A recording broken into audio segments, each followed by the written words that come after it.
All right, welcome to The Explainer. Today we are jumping headfirst into the absolutely wild plot of the blockbuster, Dhurandhar 2: The Revenge.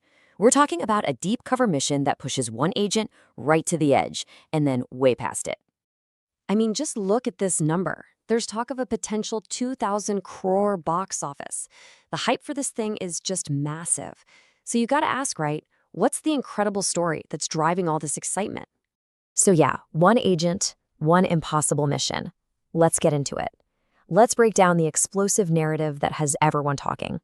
Okay, so the story picks up exactly where the first movie left off. No time wasted. Our guy, Indian agent Jaise-jaise Singh, or Jaisi, is deep undercover in Pakistan. He's living as Hamza Ali Ansari, and he has just taken out the infamous Karachi gang boss, Raman Degayat. But hold on. To really get what makes this guy tick, to understand his drive, the film throws us back in time. We need to see the fire that forged him, the tragedy that put him on this path to begin with. So Jasi's path to becoming an agent starts with just unthinkable tragedy.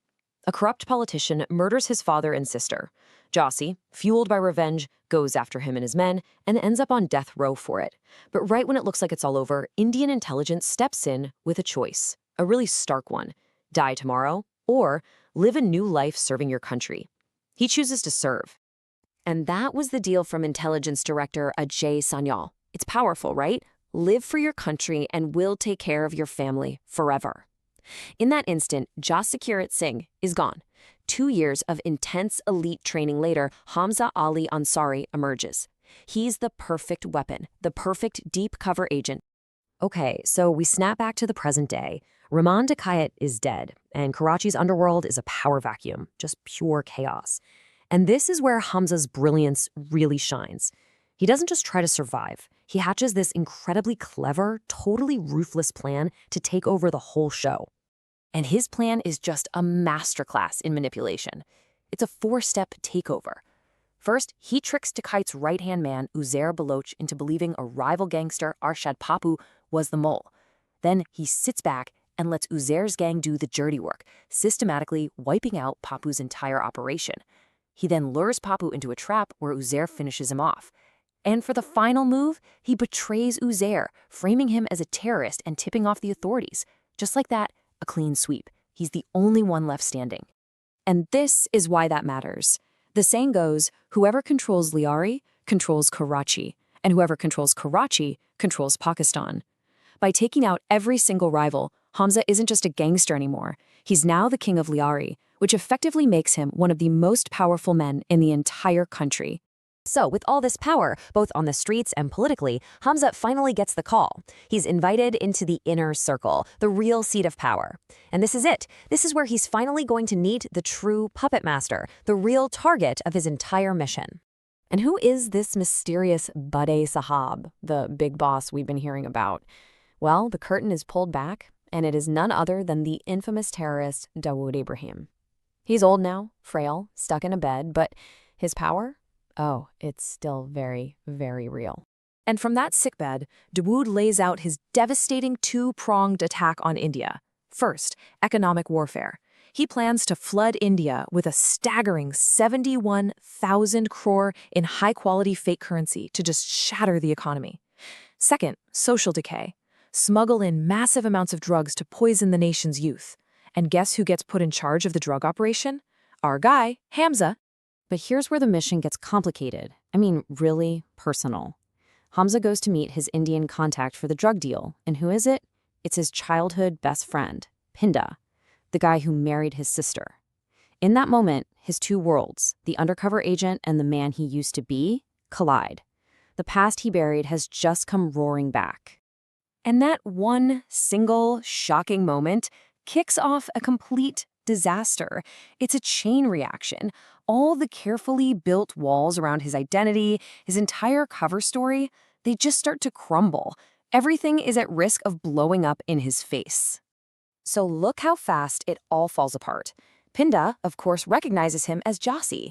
There's a confrontation, a struggle, and Pinda is accidentally killed. Now Hamza has to cover it up. But his actions make a sharp police officer, SP Chaudhry, suspicious. The heat is on. The pressure builds and builds until finally an officer corners his wife, Yelena, and threatens their son. She has no choice. She cracks. She confesses the truth. Her husband is an Indian spy. And just like that, the secret is out. That news makes its way to the ruthless ISI major Iqbal, who had actually started to trust Hamza. The betrayal makes him furious. So Iqbal sets a trap. He plans to execute Hamza at a mosque. The hunter has become the hunted. But here's the thing about Hamza. He's always one step ahead. He saw this coming, and he has laid his own devastating trap. What follows is this incredible showdown. Hamza walks right into Iqbal's trap at the mosque. But the weapon crates Iqbal provided, they're packed with time bombs. The moment the ambush begins, Hamza hits the detonator. Chaos erupts. His allies, Baloch rebels disguised as soldiers, storm the place from the outside. The chase leads them to a train station, and it ends with Hamza trapping Iqbal in a kerosene tanker and finishing the fight, once and for all. So he's won. He's victorious.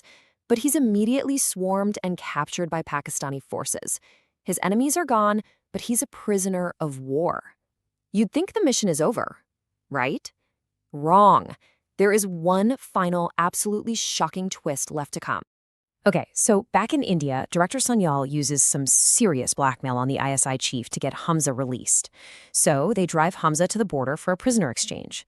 But when he looks at the driver of the car, he realizes it's his own father-in-law, Jamil Jamali. And this is the mind-blowing reveal. Jamil Jamali, the man whose daughter he married, is also a senior Indian agent. Not just any agent. He's been embedded in Pakistan for 45 years. He's been the ghost in the machine, the one pulling strings from the inside, protecting Hamza's mission this whole time. So Jasse makes it back to India safely. He gets the debrief. Mission Dhurandhar was a complete success. The enemies of the state have been neutralized. But there's no parade, no time off. His next mission briefing is tomorrow morning. For an agent like him, the job never, ever ends. But the next morning, Jasse is gone. He's not at the briefing. He's on a train, back to his old village. And from a distance, he just watches his family. His mother, his sister, her kids, living this safe, peaceful life that he fought for. He watches them for a moment, and then he just turns and walks away. He's forever bound to that life in the shadows. Which really leaves you with one final question, doesn't it? After you sacrifice everything to destroy your country's enemies, can you ever truly go home again?